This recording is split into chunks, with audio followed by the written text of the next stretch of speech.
48 degrees in downtown Menominee right now. The temperatures are slowly rising, and soon the M&M area is going to be smack dab in the midst of another warm summer. With that comes the increased risk for heat stroke. I'm learning about some safety measures to help avoid heat stroke on today's show. With me in studio today, Molly Bonjean. She's a RN with Marinette County Public Health. She's also the Certified Child Passenger Safety Technician there at Marinette County Public Health. Welcome to the show. Thank you for being here this morning. Thanks for having us. Oh, you're welcome. You're welcome. Heat stroke. Why don't we start with what heat stroke is? Can you tell me a little bit about it? So heat stroke is also known as hyperthermia, and it occurs when the body isn't able to cool itself quickly enough and the body temperature rises to dangerous levels. Hyperthermia as opposed to hypothermia. Correct, high temperature. Okay. Symptoms of heat stroke, what are those? It can kind of vary, but it includes dizziness, disorientation, agitation, confusion. The child can be sluggish. They can have seizures, have hot, dry skin that is not sweating to cool itself.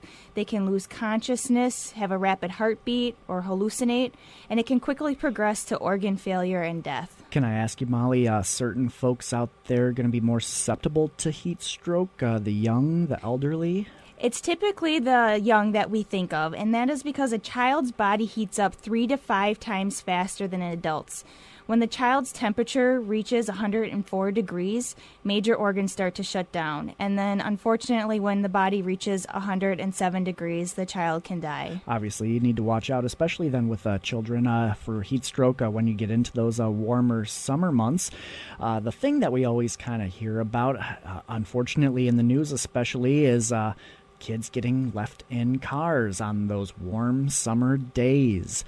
Obviously, you need to watch out for that as you get into summertime. How quickly can a car heat up on a good warm summer day? Yeah, a lot of people don't realize that a car can heat up quite quick. In just 10 minutes, the car can rise almost 20 degrees. So on an average 80-degree day, the inside of a closed car can quickly exceed 100 degrees. And a lot of people think that just cracking the window will help to keep the child cool, but it does not. It's not enough to keep the child cool. You cannot leave them in for any period of time. I'm also kind of curious too. I'm sure there are those days out there where, hey, it's just kind of a nice warm day, not too excessive though with the heat. But if that sun is still beating down, I'm sure that's still a dangerous situation where the car can really get warm pretty quick. Right. A lot of people don't realize that even in those milder temperatures, like in the 60s, like it's supposed to be today, that heat stroke can still occur. And that usually has to do with if the child has a lot of layers of clothing on, they can't regulate their body temperature like an adult could. And actually, heat stroke deaths have even occurred when the temperature's in the 30s. If the child's bundled up too much with those big snow suits, something like that, and you have the heat really turned up, the same unfortunate event can happen. How many kids die every year from heat stroke? Do we have figures? Do we watch those sort of numbers? We do track them. And since 1998, over 600 children in the United States have died as a result of heat stroke. On average, it's about 33 kids a year. Last year, in 2014, we had 31 children in the United States die from heat stroke, and so far for 2015, we're up to 2 children. 2 children is still too many, but it looks like it might be a lower trend this year, which is great to see. Obviously, hoping those numbers start to trend downward. Right. Always. Right. What does the term a near miss mean? So a near miss is when a child is left in a car but is rescued before the situation becomes fatal. And that does not include situations where a child gets locked inside of a car but has a caregiver outside seeking immediate help. But those near miss numbers far exceed the actual fatalities. 1 year alone in Palm Beach County, Florida, they had over 500 near misses in just 1 year. Wow. Yeah, obviously are glad to hear that those were near misses, but yeah, it could have been a lot worse there, so folks need to take care. In what ways are there that a child can be left unattended in a vehicle? So 51% of the children that die from heat stroke are forgotten by the caregiver. It's an innocent mistake. They're in a hurry that they just accidentally forget the child in the car. 29% of the children that die from heat stroke are playing unattended in a vehicle. So maybe the car doors weren't locked and the child crawled inside and couldn't get out. Or there's been instances where they can crawl into the trunk of a car and get locked in there. And then 18%, the child is intentionally left behind in the vehicle by an adult. And that's where you think you're just going to quickly run into a store or something like that. And unfortunately, a death can occur. It occurs to me that, we seem to talk about this pretty much every summer, trying to remind folks out there to take care. Don't leave your children in the car, even if you're just making those quick trips into a store or something like that is the situation that comes to mind. But it still happens. And it just seems like people just don't necessarily always think about it and really need to be aware of it, especially as the weather gets warmer out there. Right. You're listening to Our Town here on Hometown Radio, 103.7 FM and 1340 WAGN. My guest today, Molly Bonjean from Marinette County Public Health, talking about the dangers of heat stroke, especially in children. Going to be back with some more information on the topic. Stick it here. We'll be right back. As we keep going here, we want to talk a little bit more about it. What should parents and caregivers be doing to protect their kids from heat stroke as we head into those warmer summer months, Molly? So you can remember to ACT to prevent your children from heat stroke. And ACT stands for Avoid Heat Stroke, Create Reminders, and Take Action. So you want to avoid heat stroke-related injury and death by never leaving your child alone in the car, not even for a minute like we talked. Not cracking a window is just not enough. And you don't want kids to be able to get in on their own, so keep the car locked when you're not in it. You want to create reminders by putting something on the back of your car seat next to your child. So something that you're going to need when you get to your destination, such as your briefcase, a purse, cell phone, something that's going to make you go into that back seat when you get there. This is especially important if you're doing something out of your normal routine, because that is when these tragic events usually occur. Another thing you can also do is put a stuffed animal in the front passenger seat. So when your child is sitting in the car seat, you put the stuffed animal in the front passenger seat. And then when your child is not in the car seat, you put the stuffed animal in the car seat. So whenever you see that stuffed animal sitting in the front passenger seat, that should be a reminder that your child is in the back. So I'm going to share a little story here, too. I was going through broadcast school somewhere around 10 years ago or so, working at, it was actually a PetSmart in the Detroit area, a warm summer day. Of course, we had all heard, watch out as usual. Don't be leaving kids in the car on these especially hot summer days. Someone came into the store, left a child out in the car. It was noticed, and the car was all locked up. Windows were all up. The child was not responding as people knocked on the windows.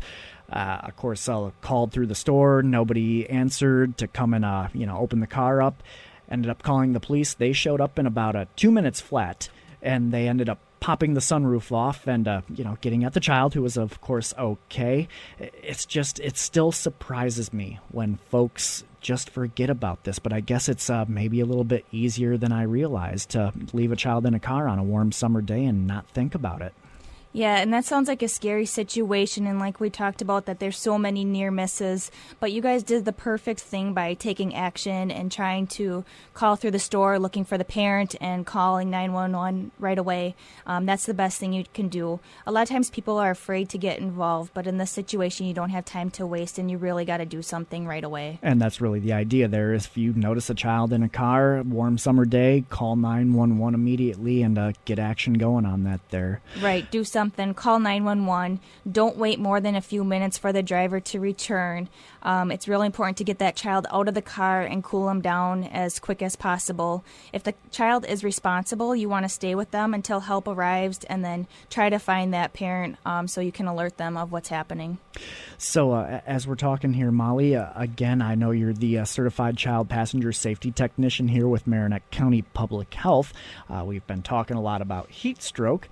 Maybe you can share with us some other child passenger safety tips.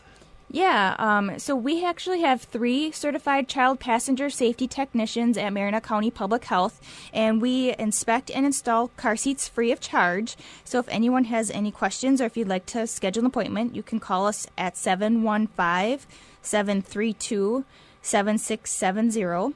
And we also work closely with Marinette Fire Department. They also have 2 certified technicians on staff. But a couple of safety tips, things to keep in mind, is you want to use the proper car seat for your child. So children should be in a car seat that is rear-facing up until they are 1 year old and 20 pounds. That's the Wisconsin state law. But rear-facing is the safest position, so you want to keep them rear-facing as long as possible. Ideally up until at least 2 years or even 3 years. And then they transition into forward-facing with the 5-point harness, and they should remain in that until they are 4 years old and 40 pounds. And then they can graduate to the booster seat, and they should stay in the booster seat until they are 8 years old, 80 pounds, and 4 foot 9 inches tall. In terms of installing child passenger seats, do you find that a lot of folks out there just don't know what they're doing, aren't doing it quite right with those child passenger safety seats? Yeah, they are very tricky to install correctly, and 4 out of 5 car seats are installed improperly. So it's really important to have a technician take a look and just see if there's a couple adjustments that you can make. Some common things that we find wrong with car seats is that they're not installed tightly enough. You should not be able to move the car seat more than 1 inch from side to side or front to back. If it is moving too much, then we need to tighten the car seat.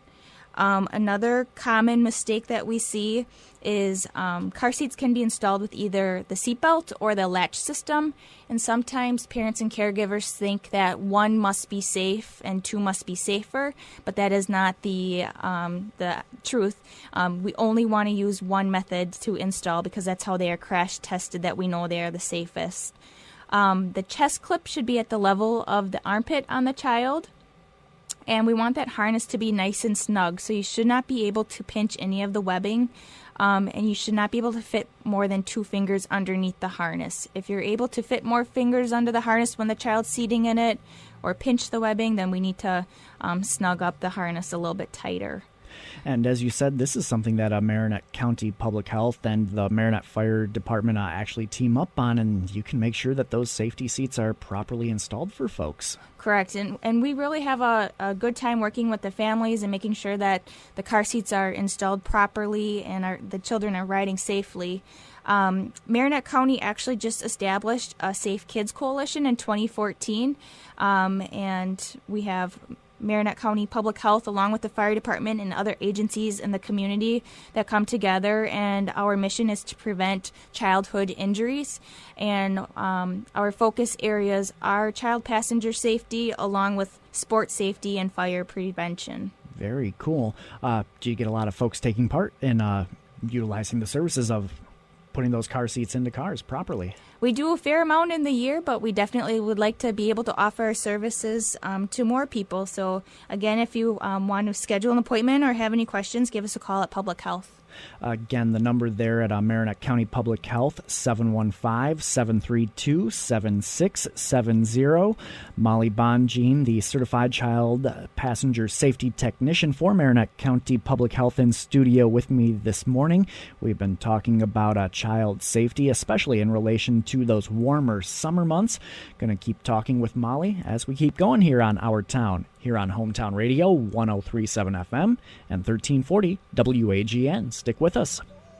And welcome back to Our Town. I'm Ken Connors. Today I'm joined by Molly Bonjean. She is with Marinette County Public Health. She's an RN and a certified child passenger safety technician. We've been talking about child safety, especially in regards to the warmer summer months.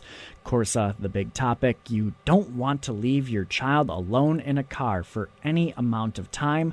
It's something, Molly, that folks really need to think about and remember as we get into those warmer summer months here. Right, not even for a minute, and cracking the windows just isn't enough to keep the child cool. And of course, unfortunately, as much as we get these reminders out there every summer, you end up hearing about it, not necessarily locally, but somewhere out there, somebody's going to leave a child in a car, unfortunately. If it happens, if you should notice it, Molly, the big thing to do is act. Right. So you want to take action if you find that child in the car that's been left alone. And like we were talking before, to prevent it, you want to remember the ACT, the ACT, avoid heat stroke, create reminders, take action. So never leave the child alone, not even for a minute. Create reminders. Another thing you can do to create a reminder is set up a system with your daycare. If your child does not show up for daycare in the morning, have the daycare call you right away, and that can prevent a near miss in some situations. And then take action. Call 911 right away. Don't be afraid to act if you see a child in a car. Very cool. We need to keep that in mind to keep cool and keep kids safe here this summer. Of course, heat stroke, always a danger for really everybody out there on some of those especially warm summer days. But it really holds true when we're talking about those more vulnerable populations, the elderly, and, of course, kids, too.